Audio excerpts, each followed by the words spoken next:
Parfaitement vôtre. Olivier Pouls est un homme abject qui mange non seulement des poissons, mais des bébés poissons. En l'occurrence, des pibales, qui en plus est en voie de disparition. C'est la totale aujourd'hui, Olivier. Vous êtes fier de vous? Alors, non, parce que je n'en mange plus. J'en ai mangé à une époque où, quand on se rendait dans le sud-ouest, dans le Pays Basque ou dans le Médoc, par exemple, on trouvait fréquemment des pibales à la carte des restaurants. Depuis quelques années, ce n'est plus le cas. Tout simplement, je vais vous l'expliquer, parce que la pêche est extrêmement réglementée, et elle est extrêmement réglementée parce que, malheureusement, les hommes, comme toujours, quand on leur donne l'autorisation de pêcher, ils pêchent trop, ils ont pêché n'importe comment, et ils ont, entre guillemets, vidé un peu la mer. Alors, il faut savoir que ce produit, que vous ne connaissez visiblement pas, en réalité, qu'est-ce que c'est? Pibale, qu'on appelle également civelle. Voilà, les civelles. Dans le Pays Basque, exactement.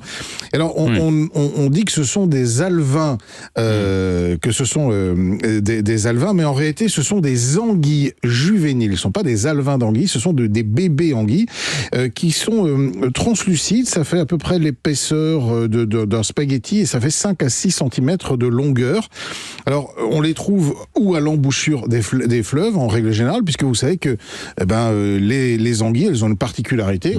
Elles remontent. C'est qu'elles vont pondre à 6000 km de chez nous, dans la mer des Sargasses, et ensuite, quand elles ont pondu, les petits bébés, ils reviennent d'un point de vue absolument incroyable. Ils ont un GPS-C. De manière instinctive, ils sont capables de retrouver le chemin pour retourner dans les rivières et remonter les rivières.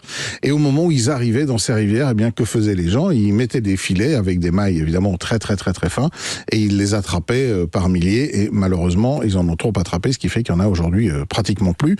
Alors ça se cuisinait très simplement. C'était un plat de pauvre. Et à une époque, il y a un peu plus d'un siècle, on donnait même les pibales à manger aux animaux de basse-cour. C'est dire que franchement, on n'avait aucun respect pour ce produit qui aujourd'hui vaut pratiquement le prix du caviar quand même. C'est vous dire que c'est pas n'importe quoi.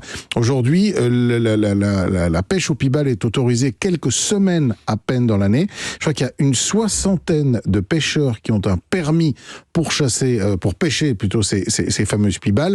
Dans les restaurants, on ne les voit plus. Ça se revend parfois même aussi en contrebande sous le manteau. Il faut surtout pas acheter ça. Et alors, quand par miracle on en trouve chez un poissonnier parisien, et on est autour de 1500 € le kilo, donc ça vaut vraiment une fortune. Alors, il faut savoir aussi que les Asiatiques, les Japonais, les Chinois sont complètement fous de pibale, et que ça peut contribuer encore à en augmenter le coût.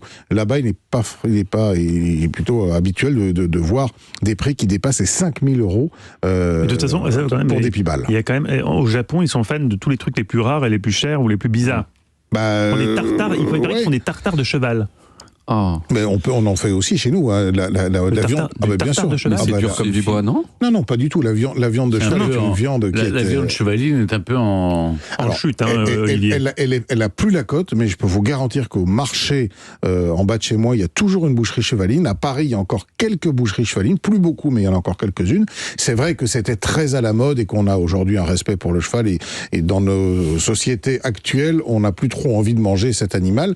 Bon, de temps en temps, on les retrouve malheureusement dans des lasagnes qui nous viennent de je ne sais où. Vous vous rappelez du petit scandale des lasagnes, des gros scandales de lasagnes à la viande de cheval. Mais ça nous éloigne de l'opibale. Alors il y avait une tradition dans le sud-ouest qui était les pibales, il faut les acheter vivantes. Et il faut évidemment les tuer. Évidemment. Alors la tradition faisait pour les tuer, on les ébouillantait dans une infusion de tabac. On cultivait aussi beaucoup le tabac dans le sud-ouest, et donc ça donnait un petit goût. Alors maintenant, on les blanchit tout simplement à l'eau pendant quelques minutes, enfin à peine 1 ou 2 minutes pour les blanchir. Et après, qu'est-ce qu'on fait? On les jette dans une poêle dans laquelle on a mis à chauffer de l'huile avec 2 gousses d'ail écrasées, un petit piment d'Espelette ou un peu de poudre de piment d'Espelette. On les fait revenir, mais vraiment à peine, de manière à peine les saisir.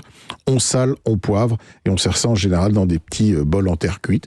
Et voilà, on les mange religieusement parce qu'il y en a plus beaucoup. Si peu. Et d'ailleurs, je vais vous faire une confession, je n'en ai pas mangé depuis des années, et je n'ai pas l'intention d'en manger. Oui, c'est mieux comme ça, mais c'était bien de connaître l'histoire comme ça de la pibale, sans pour autant la déguster. Merci Olivier, on retrouve toutes vos recettes sur le site europe1.fr.